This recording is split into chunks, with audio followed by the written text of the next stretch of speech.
Good afternoon, RGEA members and guests. Welcome to today's webinar, Long-Term Care Options in Senior Living 101, presented by John Green and Tony Prince from AMBA and Lee Ledoux from Brookdale Senior Living. And Lee, let me know if I pronounced that correctly. Ledoux, We're but all, you're fine. I'm good. Okay. Yeah. All right. Good. Great. We're also joined by our Director of Government Relations, Jackson Kozort, who will give the association update. I am Daryl Davis Fulmer and excited to serve as your host today. I also want to thank Tracy Eubanks for her technical support. We couldn't do it without her. So right now I want to toss this to Jackson so that he can give you the update now. I'll come back with some other information. All right, Daryl, thank you so All much. right. And I promised Daryl I'll give a quick legislative update. But first and foremost, I really just want to thank the members. I really want to thank all the members on this webinar for not just being members, but for being active within this organization. You all are really what keeps it going, and we could not do it without you. But that being said, I have a legislative update. I have some blah news, but I also have some really, really good news on the horizon. So let's start out first with the blah news. As most of you on this webinar know, 2025 has come and gone, and North Carolina still does not have a state budget. We still remain the only state in the country without a state budget. And from the looks of it, even though the legislature is having some like preliminary oversight meetings in Raleigh, it does not look like that they are going to do any budget work at all until after the primaries. Those are happening in March, and then short session is going to start in late April. So it does not look like we're going to have any budget work done until late April. But now for the really, really good news. Some people are not aware that the Treasurer's investment returns are monumental to both teasers and Elgers bonuses and COLAs. Like, for example, legally, the only way Elgers can get COLAs is if the state investment returns average a 6.5% return over 3 years. Now, unfortunately, over the last decade, more like the last 15 years, North Carolina has been one of the lowest performing states in the country in investment returns. For example, in 2022, we threw up a -10 investment return, which will absolutely crush your average. But for the fantastic news, we swore in the new treasurer in 2025, January of 2025, and in that 1 year, the calendar year alone, he ended the year of 2025 with a 13% positive investment return. So if we stay on this track, this drought that we saw in the last 15, 17 years, especially for Elgers, it will be a thing of the past. So really, our organization's hats off to the Treasurer's Department. We appreciate them partnering with RGEA and all the stuff that we got accomplished to kind of right the ship in 2025. But that is my quick legislative update, Daryl. I'm Oh, tossing it back to wow. you. All right. Thank you, Jackson. That's perfect. So many of you have asked about long-term care and senior living communities, and today our presenters will provide you with information you can use and that you can use to make the best decisions for yourself and or your loved ones. Lee, Tony, and John will give you more about themselves as they present, and I'm so honored to have them here with us today. So before we get started, there are a few things you should know. Each of you has been muted to help ensure the presenters can be heard. The presentation today will be recorded. We will send you a link to the recording along with the PowerPoint and any other handouts they may have in a follow-up email. There will also be a survey question or a survey within the follow-up email, and we would like for you to answer those questions and send those back to us by Monday. For those of you who have sent questions prior to, we submitted them to the presenters, and they have incorporated them into their discussions for today. And if you have any question today during the presentation, please use the Q&A button at the bottom of the Zoom page, and questions will be answered during the Q&A period, if not before. So I want to welcome our presenters. I don't see Tony, but John, you can take it away. Okay. And Lee, welcome. And I believe we're going to get started with a poll question. Yeah, Is we're that going to do a correct, quick poll John? question in a moment. Absolutely. We'll get Tracy to fire that up here in just a second. Just a couple of quick housekeeping details. Again, my name is John Green with AMBA. We Okay. partner with RGEA to provide you your benefits. And part of those benefits are long-term care, short-term care, recovery care, things of that nature. We've partnered with Lee at the Brookdale Communities to kind of have a combination webinar to talk about the subject that's on a lot of people's minds. One of the best ways that you can do is I want you to have your smartphone handy because you're going to see this QR code at the end of our conversation. That way you can scan that to get more information. The questions that you sent in were phenomenal. We thank you very much for sending those questions in. Lee Mhm. and I have built that into our conversation. If it's something that we miss, please drop those in there. Please don't ask it anonymously. Please put your name on there. That way, if we need to respond back to you individually, we can do that. It allows us to do that. So, Tracy, go ahead and fire up our poll question this afternoon, Sure, and let's kind John. of get your where you stand on what's going on. Great. Thanks for being here, everyone. I'm going to launch a poll that should pop up on your screen now, and we'll give that about a minute for everyone's answers to come rolling in. So, I want to just kind of see where you think you are mindset wise. If and when you do need long-term care, do you plan to spend your own money? Do I Hmm. have family and friends that are going to take care of me? Use a long-term care policy or something that I've had to care for me? Or I'm not sure what I'm going to do. So, just Great. answer these Mhm. questions here. Hmm. They're coming in, so we'll give it just a couple more seconds. Love it. Yeah, this will be interesting. I'm excited to see how you respond to this, John. Yes. Great. All right. Thank you, everyone. Thank you for participating in that.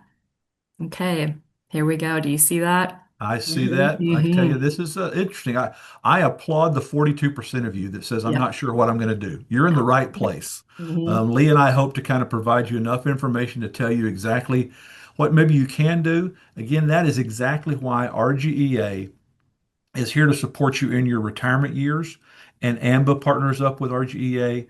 Brookdale partners up with you as well because we're helping to address issues you've got concerns on. We don't want you to just have that answer, I don't know what I'm going to do. We want to show you some options, some opportunities, and get you thinking. And there's some really good things that you have available to you in North Carolina. So let's get rolling here Mhm. real quickly, and I'll kind of introduce myself and then turn it over to Lee here in just a moment as we go through here. But again, my name is John Green. I live a little bit north of Houston. I grew up in a public service household. My grandfather, my mom, and my aunt all work for the Texas Highway Department. So I greatly appreciate what you do to take care of your fellow citizens throughout your career. So it's, I appreciate the opportunity to be here. This is a photograph, and this is why I'm so passionate about this subject. When I working at AMBA, I get the privilege of working with retirees all across the country that are public servants, whether they're educators, state employees, firefighters, police officers, things like that. And I get to share my personal experience. This is a photograph of my father and I on his birthday back in July of 2020. This was at a memory care facility or a memory care community in Austin, Texas. He had been in two, this is the second one he was in as a result of vascular dementia. This was the last time that he remembered who I was when I came to visit him on his birthday. He had been in a community for about 2 years up to this point, passed away in October of 2020. But because of what he did with his long-term care, taking care of that long before he needed it, it totally changed the trajectory of our family. And this is why I'm so passionate about this subject. So as I go through these conversations, you're going to see my personal experience woven in with some of the conversations that we talk about today. So why we have this conversation is no matter where we are in our stage of life, whether we have parents that we may have to take care of ourselves or if we're over age 65, almost 70% of us are going to have some type of long-term care service sometime in our lifetime once we turn 65. That is simply because it could be like my father's situation, the result of several strokes leading up to his vascular dementia. It could be because of a slip and fall and breaking a hip on an ice storm, something like that, and you need care for a longer period of time, but maybe not forever. So there's a lot of different reasons why, but the impact is huge. It impacts all of us across the board. And right now, just to kind of bring you up to speed, when you're thinking about what you're going to do, who's going to pay for what, and how you're going to handle that, and how these communities can help you. The average stay in a long-term care um, Community facility is 3.2 years. But because we're seeing an increase in Alzheimer's, we're now seeing almost 20% of those people requiring residency over 5 years or more. And I noticed this was one of the first facilities my father was in. Annually, we spend almost $500 billion on long-term care. And that's either from an insurance policy or out of our pocket. And so it makes a world of difference. Women tend to stay longer in facilities than in communities than men do. And that is simply because what I find most of the time, and Lee, you may want to back this up with a head nod, is that mom stays home to take care of dad until he passes away, and then she's worn herself out. And then she has to go into a community to take care of herself. So again, we see that. So think about that from your personal experience and your family situation, what that may mean for you.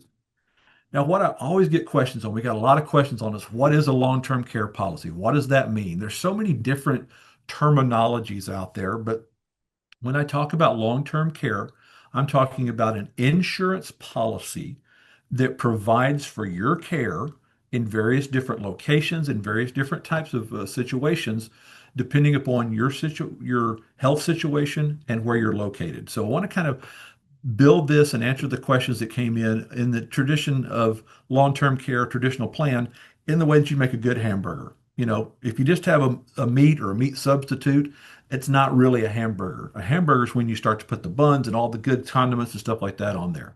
So to qualify for a long-term care policy, when I say qualify, meaning that if you have one in place already, what triggers the benefit is the loss of an activity of daily living, bathing, dressing, feeding yourself, being able to go to the restroom by yourself, and transferring out of a bed into a chair, out of a chair into something else. Most policies say that once a doctor is certified that you've lost two or three of those activities of daily living, then you can activate your long-term care policy.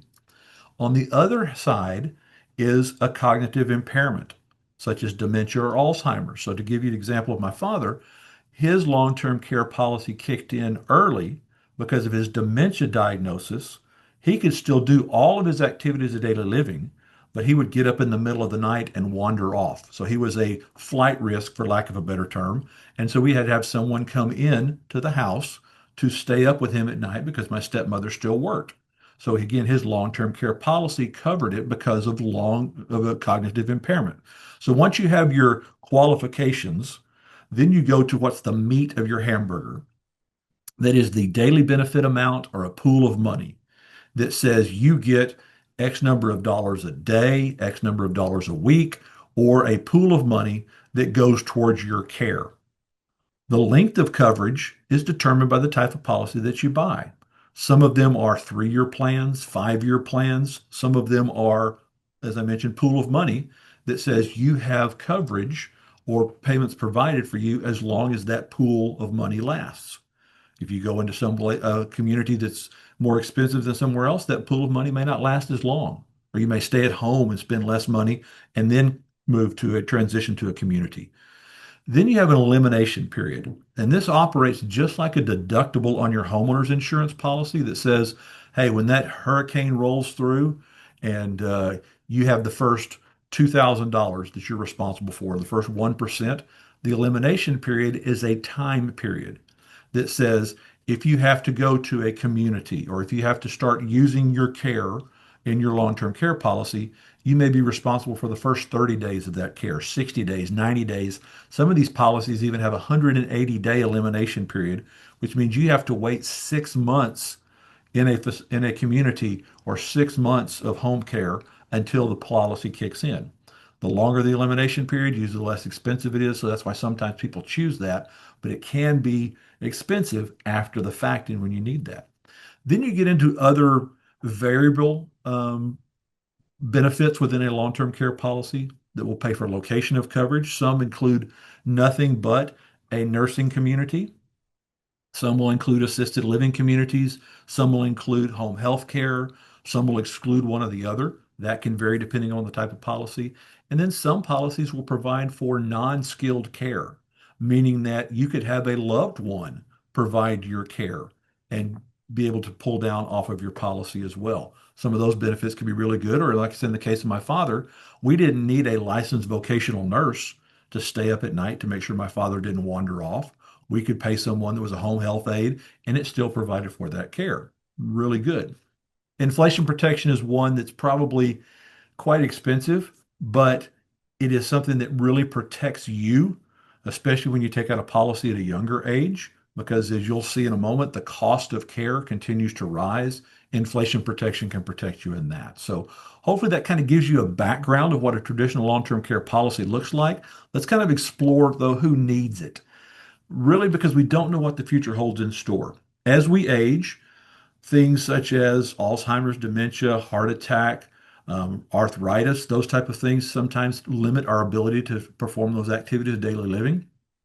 That means that we transition slowly. However, in my father's the nursing home that he was first in, I noticed people that were in there that were younger than me, and I was in my early 50s whenever he first became a resident. And I would ask around, and they say, well, this person had an accident or a fall and had a traumatic brain injury. And so even accidents and injuries at a younger age cause people to need long-term care services as well. So it doesn't always have to think about somebody in their 80s going into needing long-term care at that point. But there are some common misbeliefs.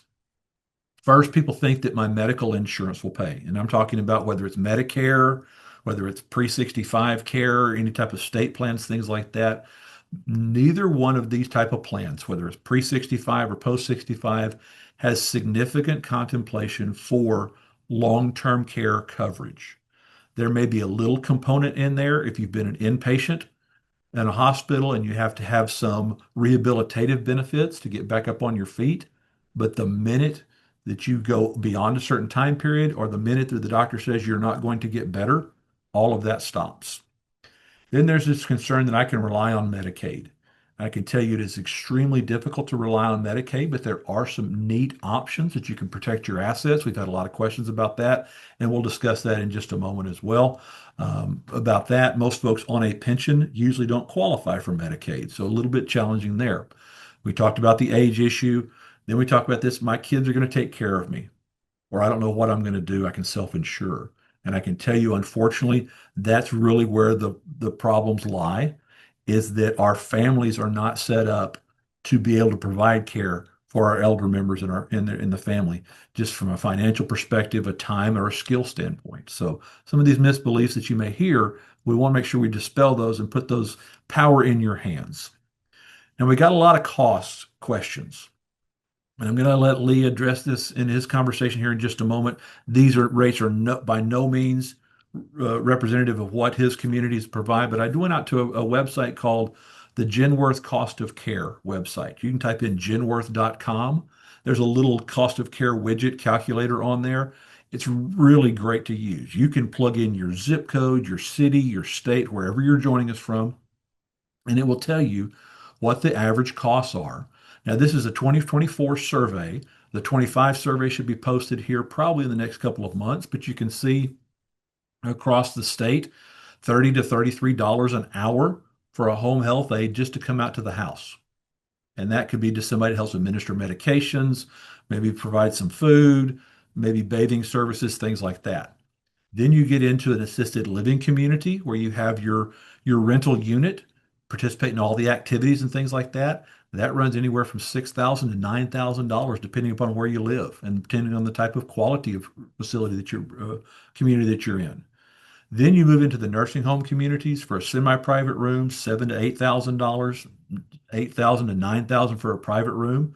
5, 6 years ago now, for my father, it was $6,000 for a semi-private room in his first nursing home. And it was not the Taj Mahal, but they provided great care for him, loved the staff, got him active, actually had some really great resources for him that got him even better than what he was when he went in the first time. So very pleased with what we had there, but you can see those expenses do add up. Now, the good news is we've got some options for you. We're going to show you here in just a moment after Lee goes through his conversation there. But as I mentioned, the impact of long-term care need goes beyond just you and your location. It impacts the whole family.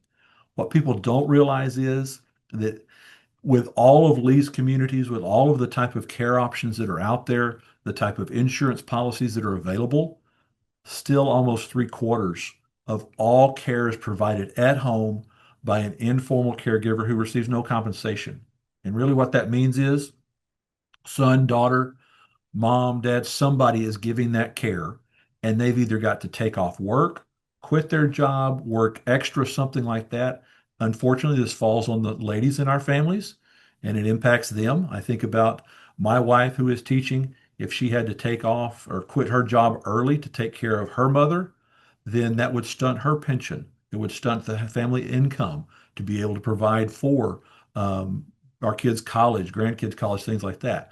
That's why I'm so appreciative of what my father did many years before he ever thought he needed it. He played competitive basketball up into his 60s, ran track in college, one of the healthiest guys I knew. He took out a long-term care policy with no health problems at all in his early 60s. And then he needed that care. He needed it after a series of strokes and the dementia. We did not have to change my stepmother's lifestyle, did not have to sell our house, and did not have to do anything because he prepared. So when you have a long-term care plan in place, and I say a plan, it can be an insurance policy, it can be a combination of a bunch of different things, taking advantage of some of the state rules that are out there. When you have that plan in place, it really shows your family that you care about them and you can order your steps, I should say, because nobody wants to work all their life and then have somebody determine how they're going to live their final years. You get to determine that, and that's important to me. This caregivers crisis is huge. I did a research project for this last year. I know RGEA has done a phenomenal job with one of their webinars on caregiving. Caregiving impacts almost 25% of Americans across the board. And it's not as always as deep as having to do bathing, toileting, the activities of daily living. It's things such as going back and forth to doctor's visits, taking care of mom's pills, monitoring her for her finances, things like that. It is putting a significant strain on us as Americans because so many people are trying to work and support their households as well. So again, having an understanding of what's available to you, seeing what Lee and his organization have available to you as well, can make a world of difference for your family for multiple generations as well. So we get this question. We got a lot of questions. Does Medicare pay for long-term care? Medicare has very limited, but very specific language on what they will pay for. One is qualifying hospital stay. I want you to write that word qualifying down. We're going to define that in a moment. Then after you have discharged from the hospital with a qualifying hospital stay, you have to go to a skilled nursing care facility or community. Medicare will pay for a portion of that. But after 100 days, if you are still progressing, Medicare is going to stop paying altogether. If at any time in that 100 days you do not get better, meaning that the doctors say you're not going to be able to feed yourself, you're not going to be able to get back and dress yourself, things like that, they stop paying immediately at that point, and that's when you're 100% responsible at that standpoint. Now, remember I mentioned qualifying stay. This is something that Medicare has been doing over the past decade or so as they try to rein in costs. They have procedures that are observation status procedures or inpatient procedures. And it's simply a designation, a billing code. You can go into the hospital and stay a couple of nights, but you're in observation status. And what that means is when you're discharged, if you have to have any rehabilitative benefits and you're an outpatient, there's no coverage for that. Usually under most Medicare plans, Advantage plans, things like that. Only do those benefits that I just mentioned previously do they come with inpatient stays. So again, there's a lot of confusion on that. It's a way that Medicare and hospitals are able to save money and readmittance costs and things like that. But it really impacts us, and that's where the burden falls on the family oftentimes is taking care of mom because there aren't any rehabilitative benefits that come after a stay in the hospital. Now, before I turn this over to Lee to talk about where all these services are provided, long-term care doesn't always have to be in a nursing home facility or community. You can have long-term care at home in a community base. There are communities all across the country that are centered around fraternal organizations, religious organizations, former professions, things like that, that you can go to. Assisted living communities, nursing homes, things like that as well. So I want to bring in Lee and introduce Lee Ledoux. You're the development director at Brookdale Communities there in North Carolina. Is that correct, Lee? That is, I am the business development director, concentrating in Wake County and the Raleigh area. But I do also support the what we call the Eastern Division of North Carolina, which is from Raleigh to the coast. Um, so my role is basically information and education. I'm not the sales guy. I'm not here to pitch anything. Personally, I think we all want to kind of age in place and stay at home. However, time comes when some of us can't do that, and that's where we come in. That's where we can help you. Um, what I find in talking to people is we generally don't know what we don't know. Nobody plans. We saw the 42% doesn't know how they're going to age, what their plan is. That's typical. We don't always plan for this. We don't know what questions to ask. We don't know, where to look until it hits us. And sometimes it's a parent, and sometimes it's us or a spouse or family member that sometimes it's urgent, and we just don't know. So again, my role is information and education, and to try and get people to think ahead a little bit. Long-term care coverage can help with your care, but the housing, if you cannot stay in your home, you need a place to live. That's what it comes down to. So I'm going to ask John to just hit the next slide real quick. So senior living is the overall term that describes the options for living. Okay, we hear a lot of terms like nursing home, assisted living, things like that don't really spell the difference. Now, nursing home used to be where you went when you got old and sick, okay? Things have changed.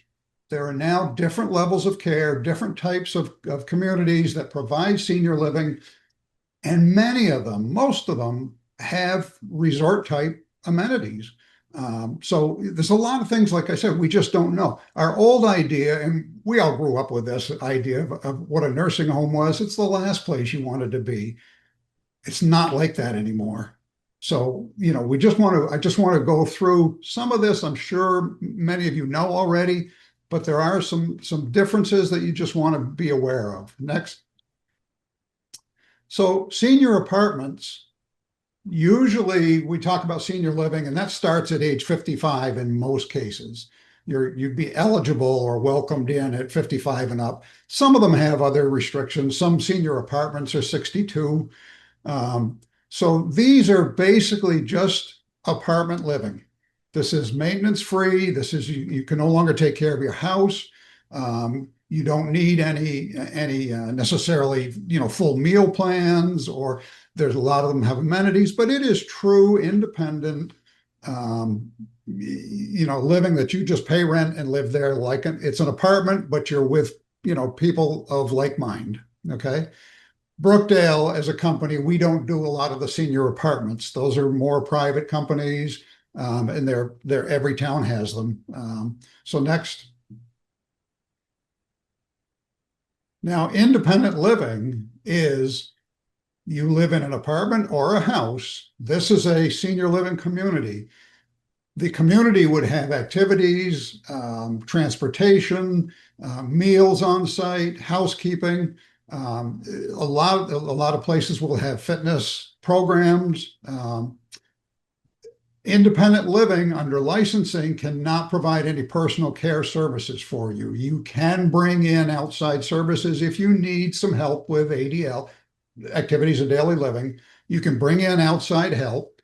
And I'm assuming long-term policies would cover some of that. Again, I'm not the insurance expert. So, but it's ideal for people who maybe just want to live with other people, like, same age group, same activity mindset. And it's the engagement that really people thrive with engagement. When people are kind of stuck in their home as they age in place at home, they isolate, and isolation is just not healthy. So independent living is just that. You are totally independent. but there's a lot of things provided for you that that you wouldn't necessarily be able to do for yourself. The next level of care would be assisted living, very similar to independent living. However, there is some help available on site. Basic activities, we can help you with that. There's medical assessments. Again, the social engagement matters. And excuse me, the cost is different than independent living. Assisted living does come with additional costs because of the care plans. And I'm going to get to how to talk about that in a minute. Okay, next. So memory care is, well, a lot of people are in memory care, let's face it. We don't want to be there. It is a specialized community. The staff is trained in memory care, how to care for those patients. Sometimes they're integrated into other communities. There may be a separate part of a community that is designed for memory care. They're generally secured, so people can't wander out at night and things like that. They are monitored. There's, like I said, there's structured programs. The staff is specially trained. The cost is a little bit higher, but it's something generally that you cannot take care of someone at home with memory care issues. So that's really important that we all are aware of that. Okay, next. Now, before we get into this, we did have some questions about another type of senior living, and that's a CCRC. That's a continuing care retirement community.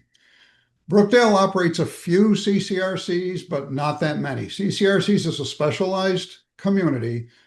Generally speaking, it is a community you can move into as an independent living resident.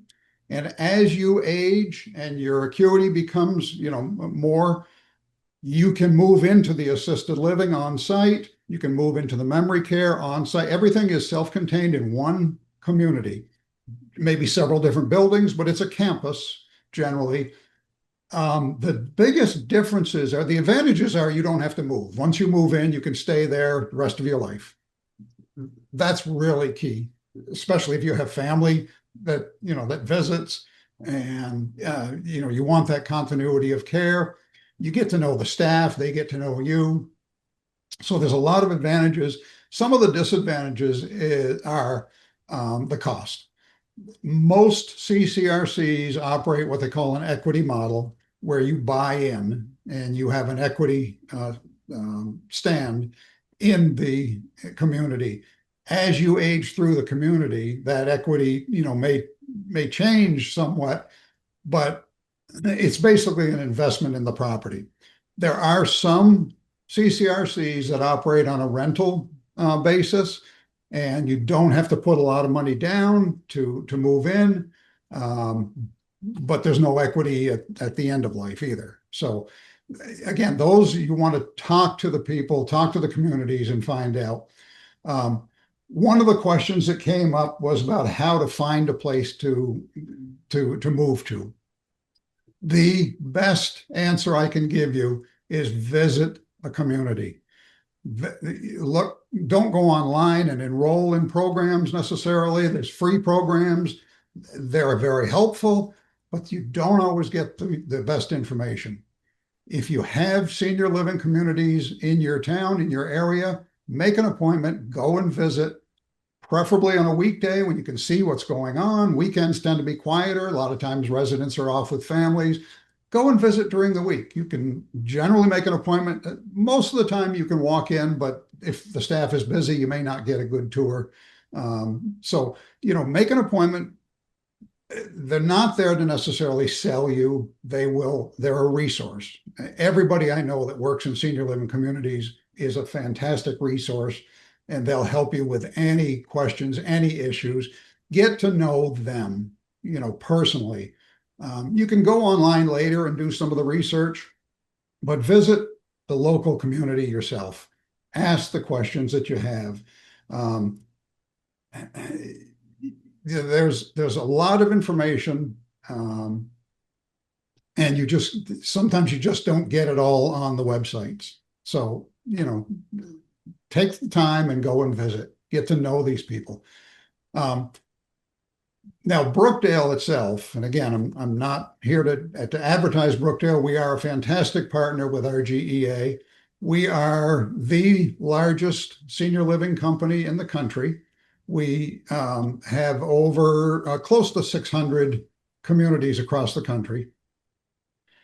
Um, we have a strategic partnership with RGEA that allows you a lot of really good benefits because you are members. Uh, your your senior living benefit is 7.5% off of your monthly rent. Um, that's real money. That adds up. That's not a one-time discount. That is 7.5% discount um, on your monthly charge. Okay.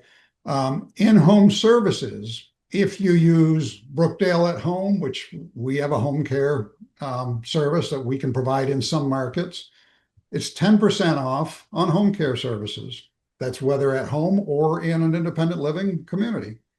Um, Short-term stays, there's no discount, but short-term stays also vary by community. Now, I want to bounce back to John put up a screen earlier with some of the rates.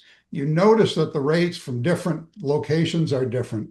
Every market, the rates are different. So Raleigh does tend to be a little bit higher, but if you get into some of the rural areas, they are lower rates. It's a market base. It's a business. It's a market based structure.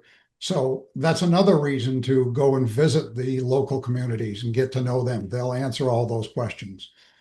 The discounts I just mentioned, the beauty of the RGEA program is the discounts are extended to basically your entire family. Um, Stepchildren, siblings, grandparents, pretty much anybody in your family circle has, because of your membership, it has the right to these discounts. And again, you have to talk to the local community to activate the discounts. The other thing is when we talk about insurance and what's covered, every community has a business office that will walk you through those things. And they're very well trained. Brookdale training is phenomenal. They'll be able to answer questions on what is covered and what isn't covered. But I can't say enough to visit the communities as you start thinking about it. And guess what? Now's the best time to start. So, John, that's all I have. I'm happy to take any other questions. Yeah, a Um, couple of them come in, Lee, but one question that I'll have my personal opinion, but I want your thought on is a really good question. mhm. Do communities, do they look more favorably if somebody comes in with insurance, with some type of payment plan that they know is going to be consistently there? So generally, no. Most Brookdale communities, anyway, most of them are private pay.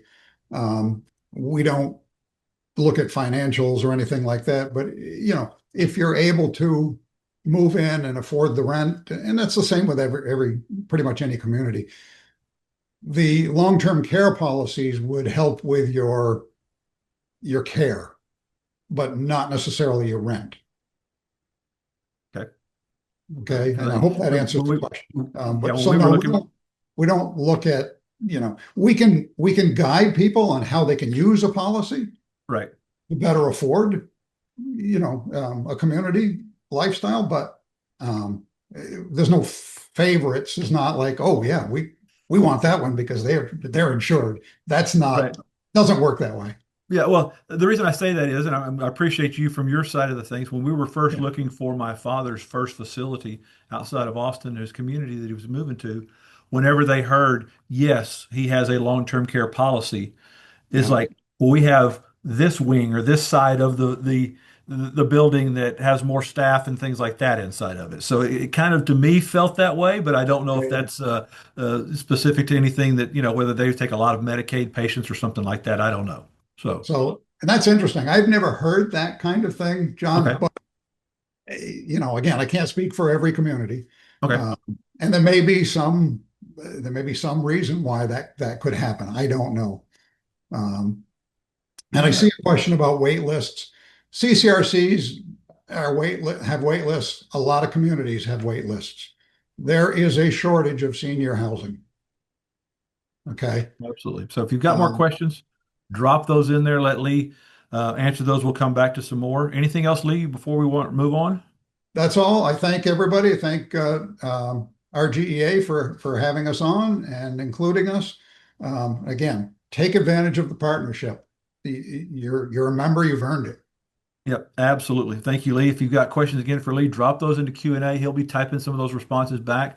Want to show you a couple of other things here real quick. We talked about paying for extended care, and so this is kind of a good transition.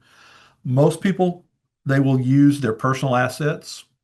They'll ask for assistance from family and friends, whether they come in and take care of them. Some will try to enter the Medicaid program, and that's where it gets extremely difficult based on your household income, what you have to spend down, how far you have to do it, all of those kind of things. And then others will take care of it themselves and say, I'm going to get extended care coverage because I want to guarantee where I go. I want to have the type of care that I deserve. And so there is a really kind of a neat option. It's called the long-term care partnership. It allows you, this is a bill that was signed many years ago, that allows you to take a long-term care plan, a qualifying plan in this partnership program, and give you protection without having to spend down to the poverty level. There are some, you still have to medically qualify for the plan. We've got some questions about medically qualifying here in just a moment. Um, you get special pricing as an RGEA member. We'll show you how to get information for that. But what it does, it allows you to protect your assets that you've grown. So if you've got some savings, if you've got your house, you've got these other things, it allows you to get quality care without having to spend down all your assets. And it's really an impressive program. I applaud the states that did this back almost 16, 17 years ago. But the challenge is people wait. They wait until they right close to when they think they need it, and the age costs get higher. You maybe not medically qualify. I'm going to show you a QR code how to get more information on this because this is really, really a nice way to get a qualified long-term care policy, like I showed you that hamburger that you built, and still protect your assets, but at a lower cost because you get to say, this is how much of my assets I want to protect, but take advantage of some of those things through the state long-term care partnership plan. Really an excellent program. I'm going to show you how to get more information on that in just a moment. There are some other plans that are available to RGA members in your state, and I'm going to press on this a couple of reasons why. We've had a question that says, how hard is it to qualify for long-term care? A traditional long-term care policy does have more of an underwriting healthcare questions, hoops to jump through. The longer you wait, the older you are. It's based on medication, family history. Like for me, it's difficult to qualify for because of dementia in my family history. Those kind of things. Very difficult to get, not say very difficult to qualify, but if you've got health issues, it's extremely difficult to qualify. It does go up in price. There are other plans, home health care plans, recovery care plans, what I call short-term care plans that can allow you to get tens of thousands of dollars towards your care at home, in an assisted living community, in a nursing community that needs, constant care, those type of things as well. The rates in North Carolina have dropped in half over the past year. Significant changes there. I'm not sure why they're so favored in North Carolina. We can't find these rates anywhere out, but it allows you to take this money and use it where you want to as well. This also, some of the new plans allow you to have payments towards a family member taking care of you as well. So a lot of people say, you know what? I don't feel comfortable with somebody coming into my house to take care of me, but my daughter can't afford to quit work to take care of me as well. Some of these plans, depending on how you structure them, would allow for a family member to provide care for you and get payments out of these plans. So again, everyone's situation is different. Everyone's health situation, what you take is different. It pays to have a review of your RGA benefits to understand what's available to you so that you can make the right decision. Also, it empowers you to do your planning with your physician. This is something that when you're talking with your doctor and the doctor says, you know what, you're going to be needing to do some type of rehab. You're going to be needing to do to maybe have someone sit up with you like they did with my father to make sure you don't wander off, things like that. The doctor knowing that you have some type of a plan already in place, it gives your doctor the ability to say the best care regime that you should have or the best standard of care that you should have is X, knowing that you've got coverage for that. That's so critical that the doctor's not going to have to make some kind of emergency decision, not going to have to cut your care short because you can't afford it. They can give you the full picture by knowing what type of plan you have. So please, please, please take advantage of your annual free review to understand what's out there for you. It enables you to have comprehensive care planning. It'll help you eliminate any of those financial barriers to your care, gives you flexibility. Again, my father worked his tail off all his life to provide for me and my brother, my stepbrothers and stepsister, my stepmother, and we didn't want him to go to some type of community or facility that was not up to the standard of care he deserved. And so it didn't make any sense for that. So my dad took care of that planning beforehand. It reduced our stress. None of his grandkids had to worry about college expenses because we were able to provide them for ourselves because we weren't having to provide for my father's care. He took care of that. My stepmother stayed in her home. All of those things made us focus on his care and made us focus to find the best community for him. So when you have that plan in place, not only are you taking care of your family, you allow your doctor to provide the best source of care for you as well, and you maintain your independence and your dignity. And what Lee showed you, there are so many different options. No longer is it just you're warehoused in a nursing home. There's so many different ways that you can take care of your senior years as we age. It's becoming a challenge because there are so many of us that are growing in that direction, but you've got a lot of options. Take advantage of those options with RGEA. Here's the first step. I'm going to answer a few questions here in a moment and as we roll through here, but the first step is take your smartphone, open up your camera on your smartphone, hover over that QR code. A little form is going to pop up, and you can simply select benefit review. There's long-term care, short-term care, recovery care. Click anything on there. I'm going to find someone that's qualified near you. Whether you're joining us from North Carolina or joining us from out of state, which a lot of folks do, I'll get someone near you to contact you to show you what your RGA benefits are. If you don't feel comfortable with using a QR code or the scanner on your phone or your camera to do that, email me, john.green@getamba.com. Just make sure you spell my name, Jon.green like the color at getamba.com. Make sure you put not only your phone number, but your city and state in there. Again, I can take care of getting someone in your area that understands your benefits and your plans as well. So, all right, we've had a few questions come in here. Let's see what we've got here. Again, we talked about how hard is it to qualify for long-term care insurance.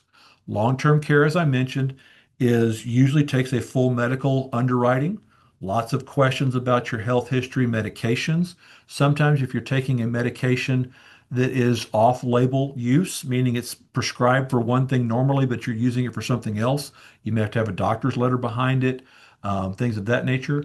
The other plans, like the short-term care plans, recovery care plans, those usually don't have near as extensive of questions, and so they're easier to qualify for. Um, can the benefits be applied to an Ohio community? As far as the discount, Cynthia, I think you're asking, the Brookdale discount applies all across the country at all of their communities. So it is a great discount.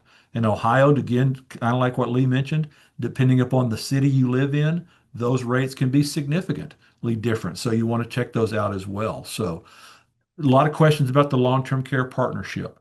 You know, if you never use your plan, is there a return of premium? All right, two things. Long-term care partnership, the best way is to sit down with somebody individually, use that QR code. There's some plans, the question was coming from Celeste, and Celeste, this is a great question. If you never use your long-term care plan, is there a return of premiums that can be rewarded back to a beneficiary?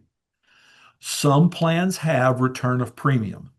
Sometimes plans have joint discounts for a spouse. So you get two people on a plan, and if one person doesn't use their benefits, those benefits can roll over to the spouse. So it all depends individually. That's a phenomenal question. We hadn't had that question in a long, long time. I love that. Some plans do, some plans don't. Sometimes there is a extra charge for that. But some of the plans that I really like are the ones that where you insure both husband and wife on a plan or two people in a household on a plan. And if you don't use your benefits before you pass away, they extend over to the spouse. So it's really kind of a best case scenario. You get more coverage if somebody doesn't need that. So there's a lot of different ways out there. Okay. Daryl, anything else that popped into your mind that you see from a question wise? Did you see the question from Jim Barber about may want to mention that many of the CCRCs have multi-year wait lists? Absolutely. And Yes. that's, and, Lee kind of addressed that. These continuing care communities. Lee, you want to talk about wait lists and what happens if they need care in between time, that kind of stuff, how that Mhm. works? Yeah, so generally speaking, wait lists are a fact of life. Like I said, there's a shortage of housing. Different markets maybe aren't keeping up with the, the growth of seniors. I mean, they're not building them fast enough, I guess, to make it simple. So yeah, there are wait lists. Um, with Brookdale, we have the advantage of you can actually move into a Brookdale community that maybe doesn't have a wait list. And then when something opens up in your neighborhood, you can move to that one and there's no extra charge. You don't have to pay an entry fee or anything like that to move. So sometimes it's a temporary stay at, a less convenient location. So we'll work with people on those kinds of things, but wait lists are a fact of life. That's why I say now's the time to start thinking about it. Um, it's never too soon. You don't know, what's going to happen, where you're going to be, what you're going to, you don't know what your needs are going to be. So start talking to communities now. Um, Exactly. Thank you, Lee. Got two questions I want to answer here. These are really good Yes. questions. This one came from Janet. Said, do all plans have end dates and ages and things like that? And I think I may have, hopefully I didn't confuse you. The plans that you can buy, some are 1 year plans, some are 3 year, 5 year lifetime plans. That means the coverage happens when you need to activate the plan. It doesn't mean that the plan is only good for 15 years and if you never use it and then need it, you don't have access to it. It's the coverage time period. So once you trigger that plan, this is what it says you've got this pool of money or it lasts for 3 years, things like that. So really good question, Janet, on that. Now, Bob asked a question. This is one that many Mhm. of you, if you've taken out a long-term care plan through work, through the county, your spouse did it through a school or a group plan or had a long-term care plan for many years.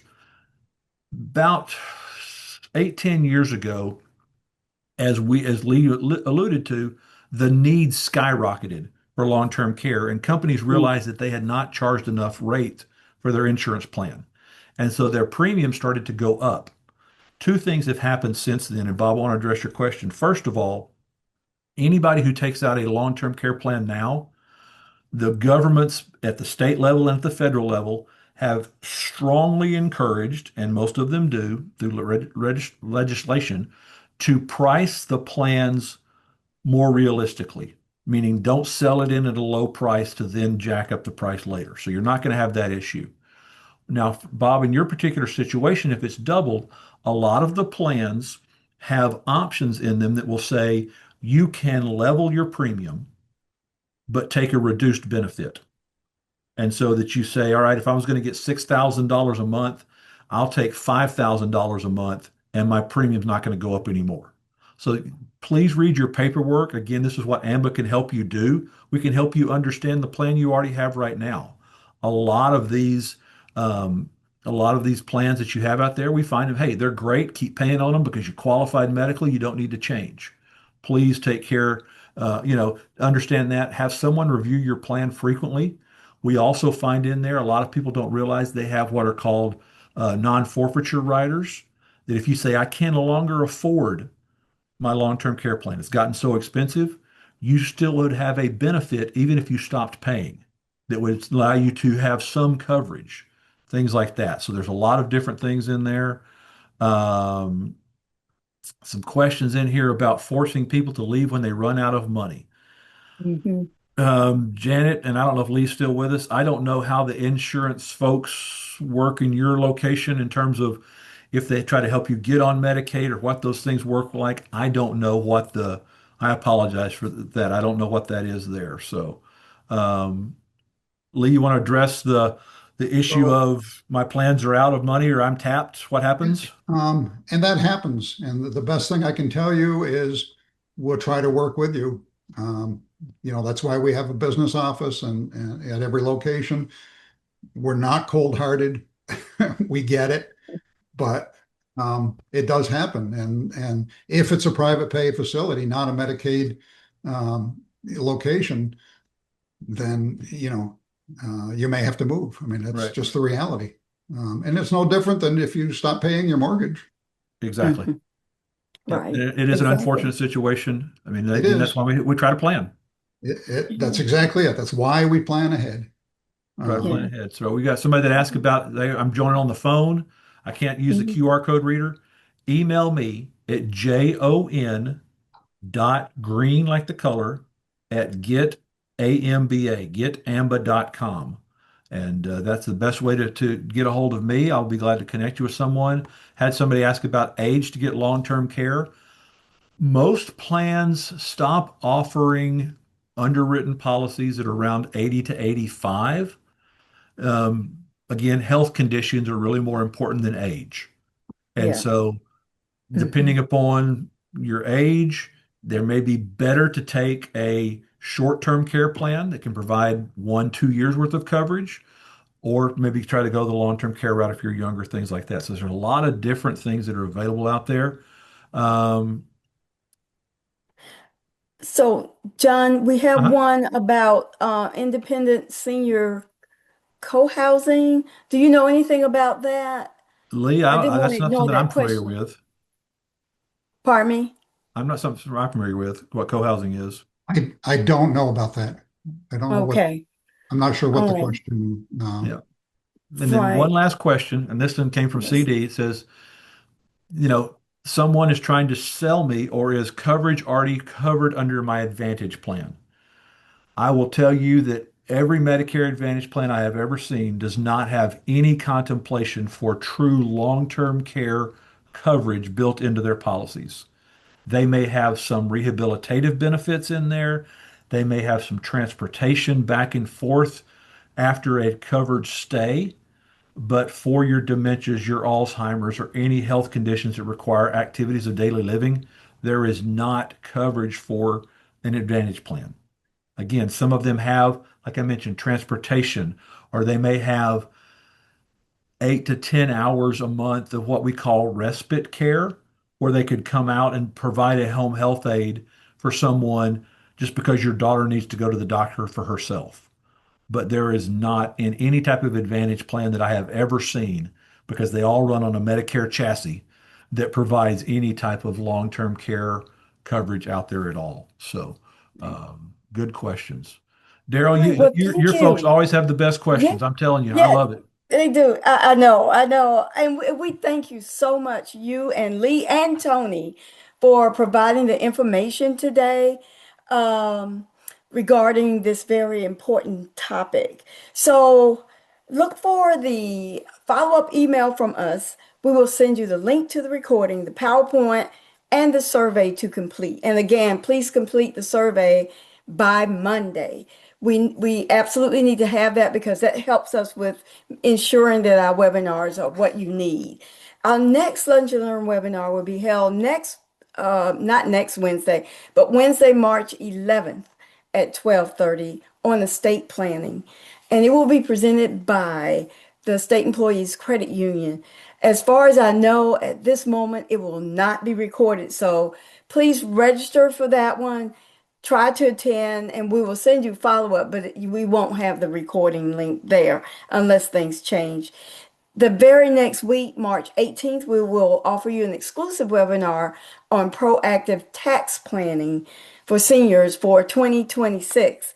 That one will be recorded, and the presenter is Kevin Cecil from Cecil Financials. He presented last year. Many of you joined that. Please join that webinar on the 18th of March, to get that information. So I want to thank you again for your membership, for your activism with us as RGEA. And I want to also thank our presenters once again, John, Lee, and Tony, for what you've presented today. We really do appreciate it. And again, members and others, thank you so much for joining us today. And as always, the association stands ready to assist you in your retirement. And Jackson, I want to thank you too, and Tracy. So everyone have a wonderful afternoon and stay safe.